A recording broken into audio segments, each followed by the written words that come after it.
Kahit ganyan yan, na batcher na, maamo na dito sa ating kulungan, pagka ganyan pa yan, 1.5 months, walain pa yan. Pagka nakakita ng maraming lumilipad yan, baka sumama pa yan. Yo, what's up mga kalapatids? Isang magandang umaga sa inyong lahat. Medyo matagal-tagal nga din tayong hindi nakapag-vlog dito sa ating mga alaga at dito sa ating kulungan, sapagkat medyo na-busy talaga tayo nitong mga nakaraang linggo. Kaya pasensya na kayo mga kalapatids, at sa mga kanubi natin dyan na nag-aabang ng ating video, sobrang pasensya na sa inyong lahat mga kalapatids. Ngayon muli na nga tayo nagbabalik mga kalapatids, kaya welcome back sa inyo dito sa ating channel. Siyempre, Chocoball of TV, and for today's video, narito nga mga kalapatids. Kung mapapansin nyo, medyo iniba natin yung pwesto ng ating mga alaga. So yung mga breeder natin, dito natin ilalagay. Hiniwalay ko na yung mga hen natin. So magkukondisyon tayo dyan ng ating mga ibon. At yung mga breeders na nakapwesto dati dyan mga kalapatids, siyempre nandito sila. Yun mga kalapatids, sa ating flyer slope, sama-sama yung ating mga alaga. At ito, gustong lumabas ni Nogi, no? Hindi tayo magpapakain ngayon. Yan lang ang kanilang kakainin, yung oregano. Tapos mamaya sisigundahan natin yan ng bawang juice mga kalapatids na kanyubi. So pinafasting ko na nga sila ngayon mga kalapatids, lalo kasi itong mga breeders natin na nakasalang nung mga nakaraan, gusto nating papayatin o i-condition. Kasi nga pagka breeder, alam nyo na, kain ng kain yan. So mabigat yung katawan. So babawasan natin yung kanilang protein intake para nang sa ganun makabawi sila dun sa magandang kondisyon ng pangangatawan. Kasi pagka ganyan, mabigat yan mga kalapatids ng kanyubi.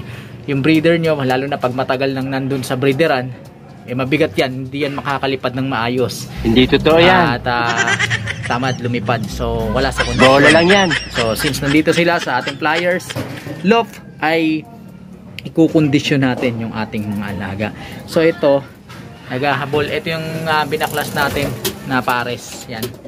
At ito yung ating panglipad sana na natigil yung training dahil nga naglugon siya nung mga nakaraan, nagbagsak ng pakpak. Dito natin siya ipapares sa ating inihahandang hen na naririto. So yan, dyan natin ipagpares. Ito, hen to na pares nitong ating ito, nung ating old line na to.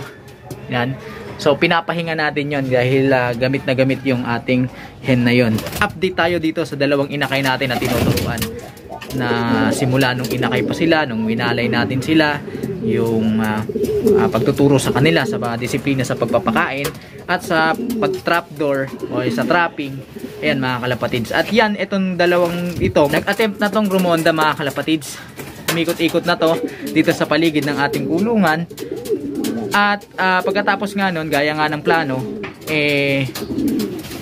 binabartuli na natin pagkatapos ng ganun. Para dito natin sila hayaang mag-matured ng kaunti at luminaw na rin yung kanilang mga mata. Kasi alam nyo mga kalapatids, kahit ganyan yan, na batcher na, maamo na dito sa ating kulungan, pagka ganyan pa yan, 1.5 months, walain pa yan. Pagka nakakita ng maraming lumilipad yan, baka sumama pa yan doon mga kalapatids. Kaya dito lang muna sila, hayaan natin silang mag-matured.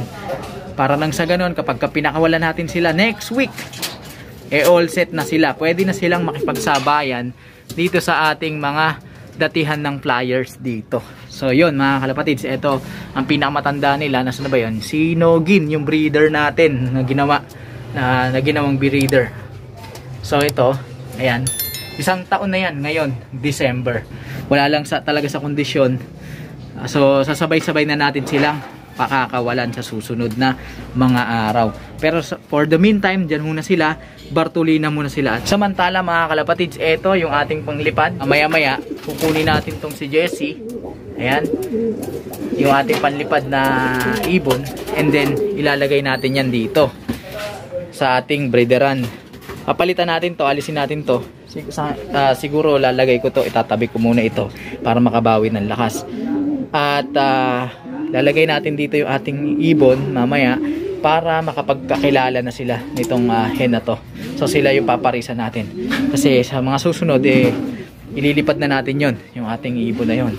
Update din tayo dito sa ating breederan. Ito, yung ating Vandenbroek na nakakross dito sa Taiwan. Ayun, meron silang panibagong anak mga kalapatids. Dalawa yan.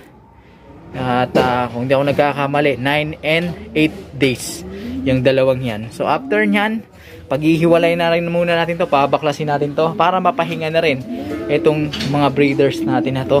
At tigil muna tayo sa pagbe-breed. Samantala, dito muna tayo ulit sa ating Flyers Loft. Ito yung inakay nating blue bar na yan, no? Lakas kumain ng ng oregano. So hindi natin sila patutukain ngayon ng patuka.